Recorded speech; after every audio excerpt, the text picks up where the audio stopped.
say that the winter will match the intensity as far as cold is concerned as the summer did with heat. I've heard that said, and I don't know if that's true or not, but I have, I really haven't observed it. I haven't paid attention to it. I guess I should. But the older you get, the more you pay attention to some of the things that the old folks had to say. Well, we're 90 days away from the elections of the new president for the United States of America.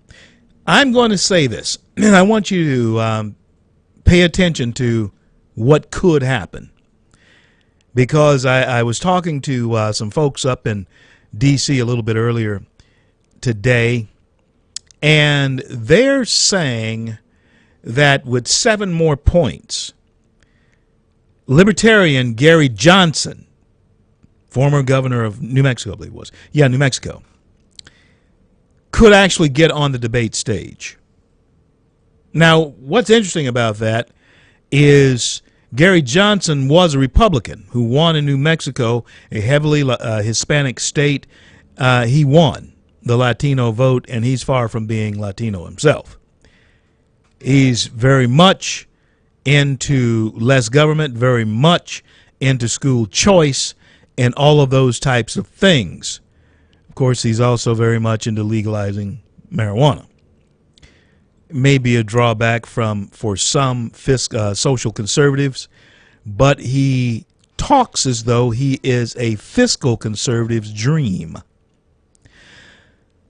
The problem with Gary Johnson getting into, and also one of the things that is interesting about Gary Johnson getting into this race at this point in time, is that he could actually hurt, I think, more Trump than he would Hillary.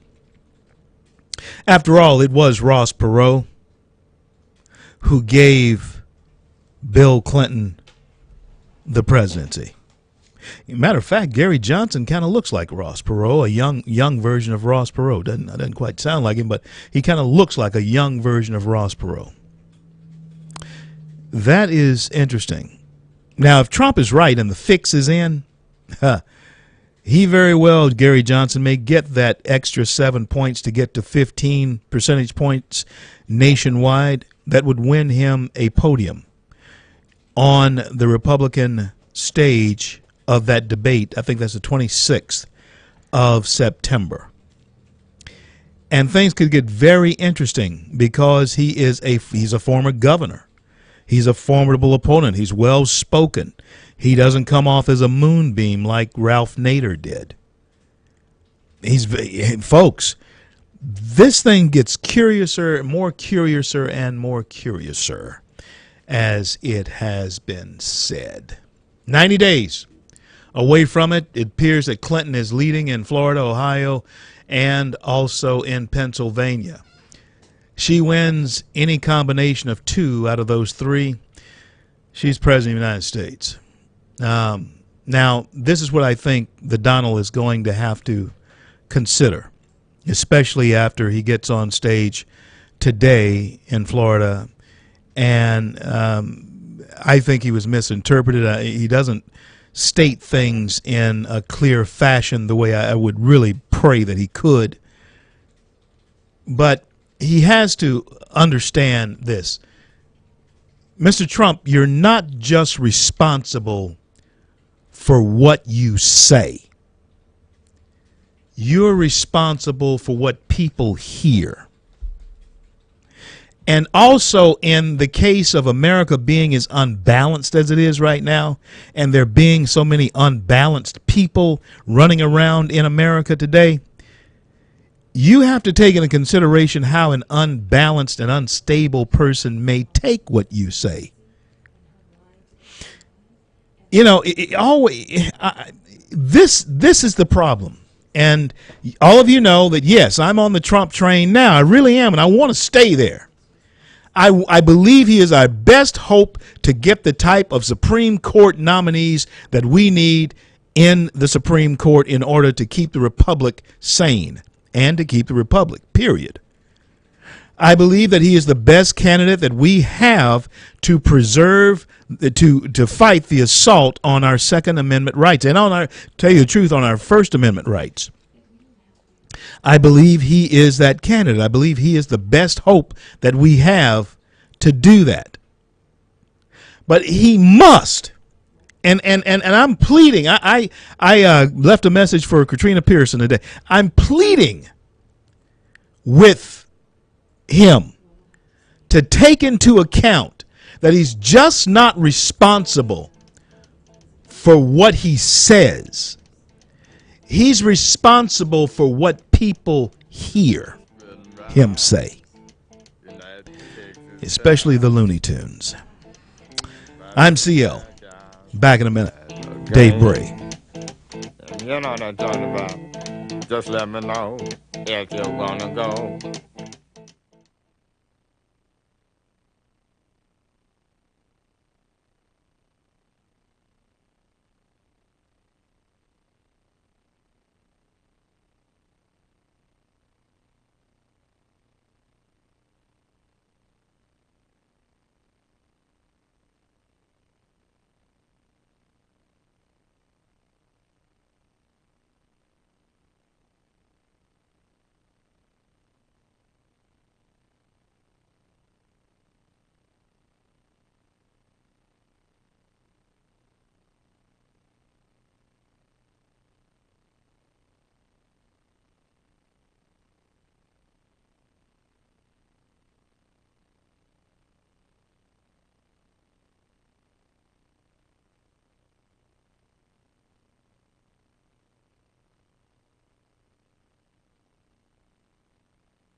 CL, back with you on this Tuesday evening throughout the fruited plains of the greatest nation on the face of the earth, the greatest success story the world has ever known, and that is America.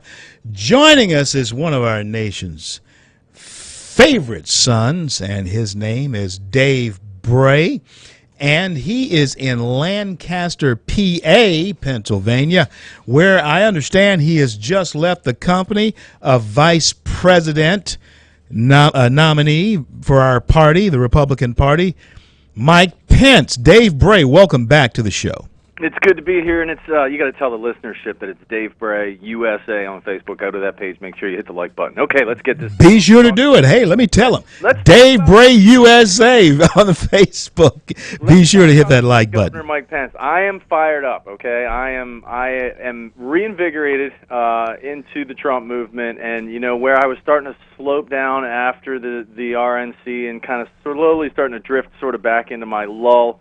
I get to see the great Governor Mike Pence speak for a good 45 minutes today, answer questions out of the audience, and I am reinvigorated about the ticket. I'm fired up. I think it's going to be a great ticket. Pence is such a strong foundation for this ticket, so needed at this point in time. Absolutely, I agree with you there. Mike Pence is definitely a conservative. He's very well spoken, and the only concern that we're having is we need someone to temper the head of the ticket, and that's the thing that's beginning to worry. What you're getting at here? So there's no such thing as sarcasm in politics, right? No, not at all. Okay. We can't have any of that. We can't have sarcasm. It's either got to be truth or dare, right? Truth or death. And there's no politeness in politics. But yeah, I know what you're talking about with Donald Trump and his words and how he chooses them. I guess at certain times, it can be seen or perceived as a little bit off the res. But still, lo and behold, look who he is. Look where he comes from, and look what he's accomplished. And look at the entire ticket. Don't just vote for one person, because at the end of the day, it's the selection of our Supreme Court. There's way more on the line than just these two guys. So exactly, really take a look at this thing. That's what I was telling the audience right before you came on, is that he is the best hope that we have to save the Republic as far as the Supreme Court is concerned. The best hope that we have to save our country's right to the Second Amendment, and probably the right to the First Amendment. Trump is the guy who is the best hope for that. This is something, though, that Dave, that somebody meant. I was talking to DC earlier today, and we're on a phone call, and this is something that he has to keep in mind, and that is building buildings around the world cannot cause a national incident. Whether he messes up something there, he can't do. They won't cause a national incident. A reality show, it won't cause a national incident. But saying the wrong thing out of season in his position, it truly can. And that's the problem that so many of the good old boys, even though we're not on their train either, but that's the problem that they're having with him. And you're right. I mean, he definitely needs to take a step back and breathe, before and listen, we anybody that's in the spotlight gets pulled into this occasionally. We stammer, or we look for words, and we look for outs that are easy. And I've said silly and stupid things as well in the public light, just as much as anybody else has. And again, I want to circle back to Mike, and I want to talk about the governor, because there was something there today, and it was electric. And this guy walks out on, there's no teleprompters, walks out on stage and gives a complete rundown of the ticket, what it stands for, what it supports, goes through the entirety of what the other side and the other ticket is basically selling and showing down the river.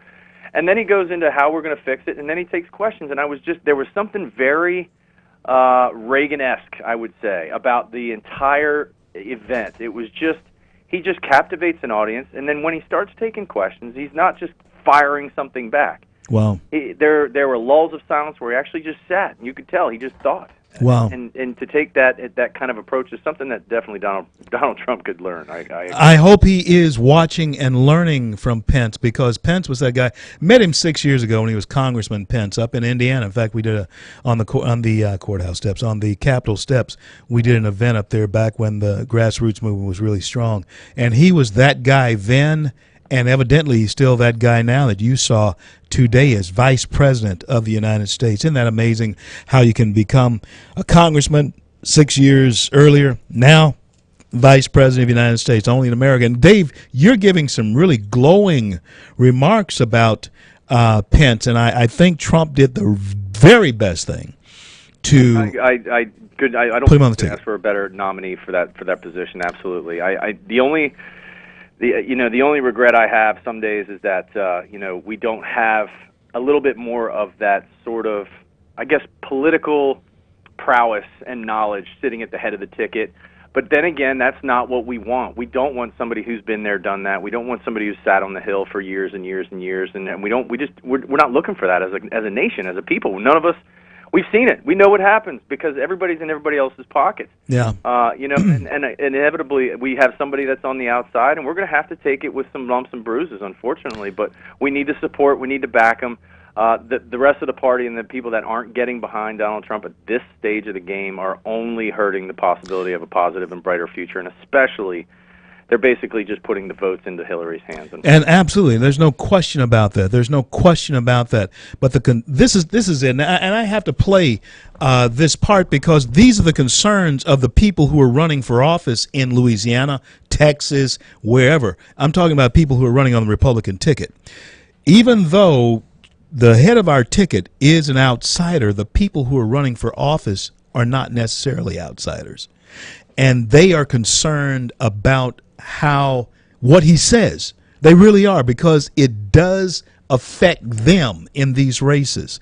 And so anyway, we're going to pull for Trump. I got my jersey on, and I'm going to keep it on, and I'm going to have it on until until the end of the night on November 8th, and we'll see how that comes out. Now, when we come back, I want to talk to you about coming here to Louisiana.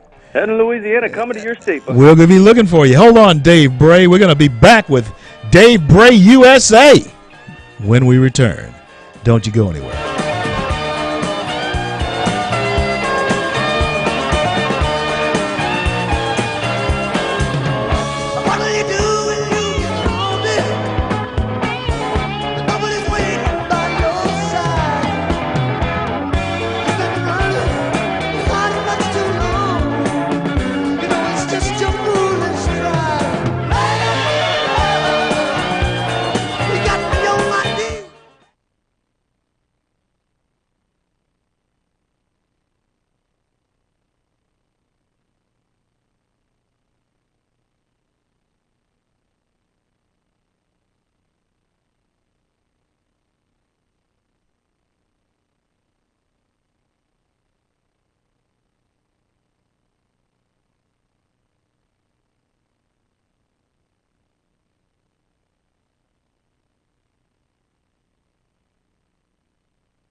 CL back with you on this Tuesday evening with Dave Bray, USA. Battle of the Badge is coming to Monroe, Louisiana. What is the date, Dave, that you're going to be over there in East Louisiana?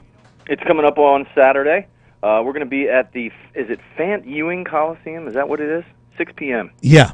So Sanguine. Battle of the Badges, Yeah. Monroe, Louisiana, and Fant Ewing Coliseum. I just want to make sure I wasn't reading that improperly. Fant Ewing Coliseum, 6 p.m. on Saturday. I got to give a shout out to LESMA.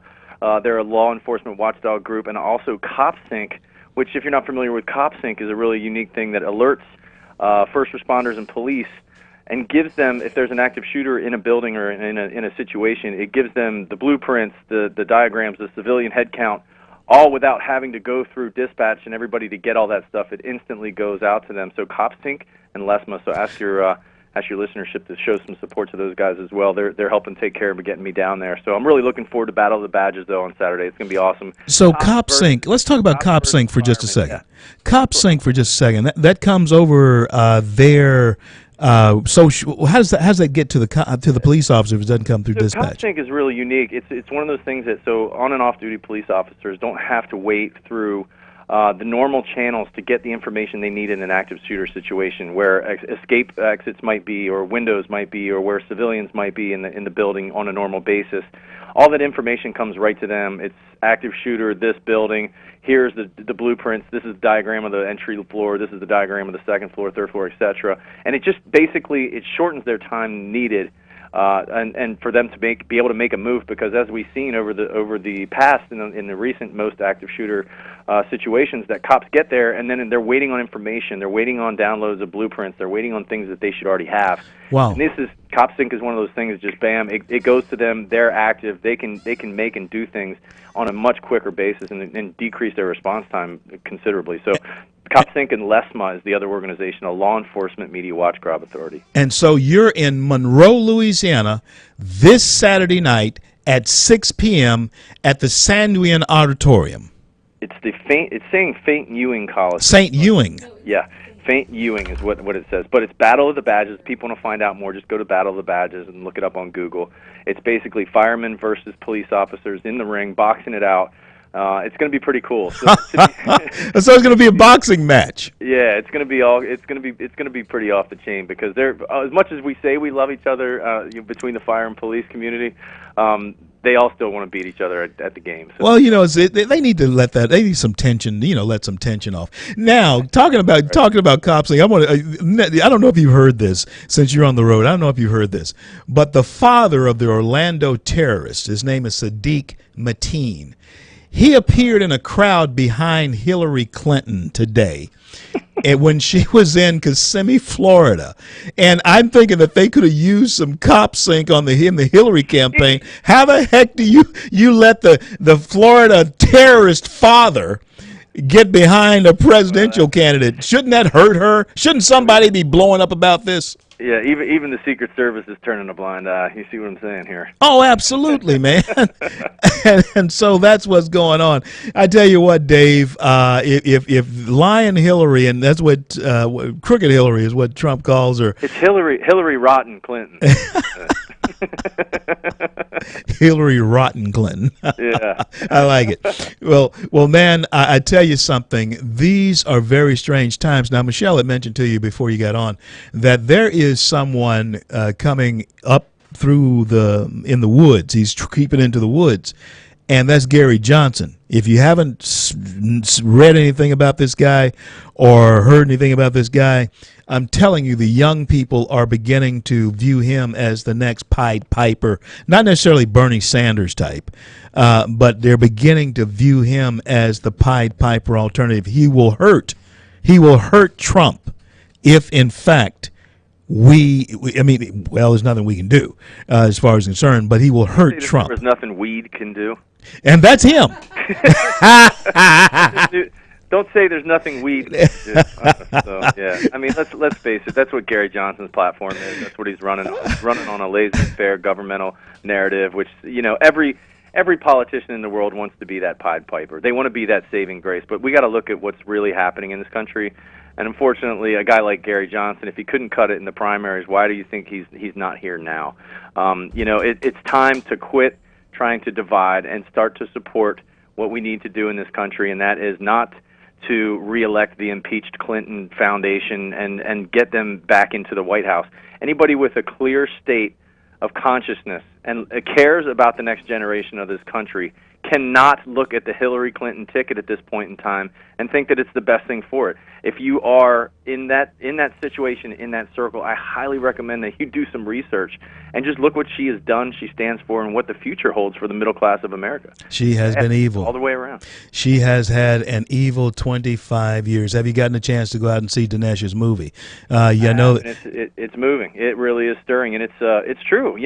Look at that. If you look at the legacy, it is unbelievable. I mean, it's almost like, because essentially you're putting Bill back in the White House that he was impeached from. Yeah. So, I mean, if you look at this whole thing and how it's playing out, it's a generational gap, a lack, and this is what I said about a certain generation that just, we missed them. We messed up, the parents messed up. Whatever that millennial generation is, the 20s to the 30s, we dropped the ball. We did. He's playing into that hand. It's horrible because they are an uninformed, Bernie Sanders-esque type society that knows nothing but what the government can do for me, and it's just one of those things that it's a cancer. It's a cancer because they haven't been taught, they haven't been disciplined, they haven't been shown what's right and what's wrong in the world. They were given an iPad or a device or a Game Boy at a young age, and that's what got them through college. One more time, Dave, tell us where you are this Saturday night. We're going to be at Battle of the Badges. I'm going to be singing the Star Spangled Banner down there. And then if you haven't heard my song Last Call, okay, I wrote this song right before Dallas happened with the fallen officers. This song Last Call got 2.9 million views or whatever for one of the YouTube videos, and awesome. 300,000. Last Call is about a fallen officer. And if you've ever heard of Last Call come over the radio, it's absolutely horrendous. It moves your soul. They call out their badge number 3 times. And Dave Bray wrote this song for those fallen officers. It's called Last Call. Please check it out at DaveBrayUSA.com and check out my Brave Day apparel as well. It's a faith-based patriotic apparel company. We're trying to talk to Dave. Got to leave it there, brother. Thank you for calling. Talk to you soon. Bye.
TheCL. Yeah, it seems as though the whole country is suffering from cat scratch fever.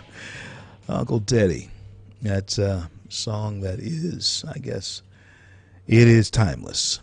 Yeah, folks, coming up in the show will be Derek Wilburn, who is the minority chair for the Republican Party there in Colorado, a state that is looming very important for us here in the Republican Party.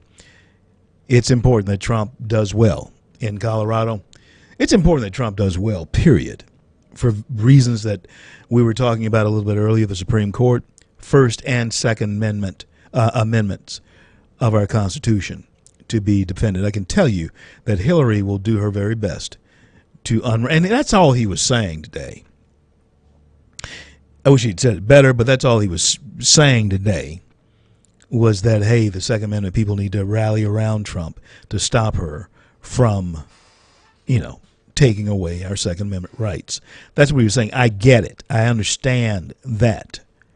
But he has to, I don't know, maybe his mind works faster than his tongue.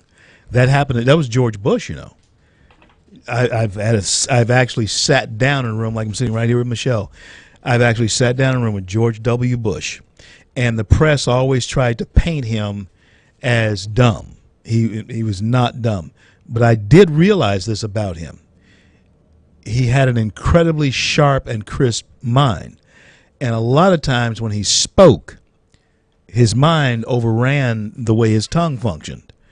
And in Trump's case, I'm giving him the benefit of the doubt that's what's happening with him. But I'm telling you, the liberal pundits, the liberal media, they're going to do everything they can to make this statement that Trump made today into some kind of a assassination attempt on Hillary Clinton. Now, I went to see the movie, Hillary's America, Dinesh D'Souza. Went to see the movie. Dinesh and I actually premiered our films at the same time back during Romney's campaign in Tampa at the RNC convention within the compound, within the complex itself, right next door to each other. Folks came to see mine. They went to see his, came to see mine. It was great.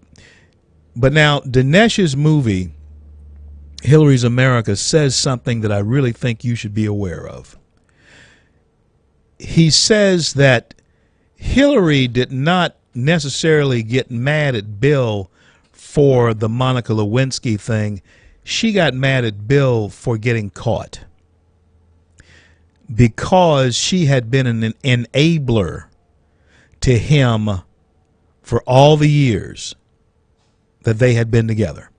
She had been enabling him to be what and who he is. They had been a diabolical team for a long time.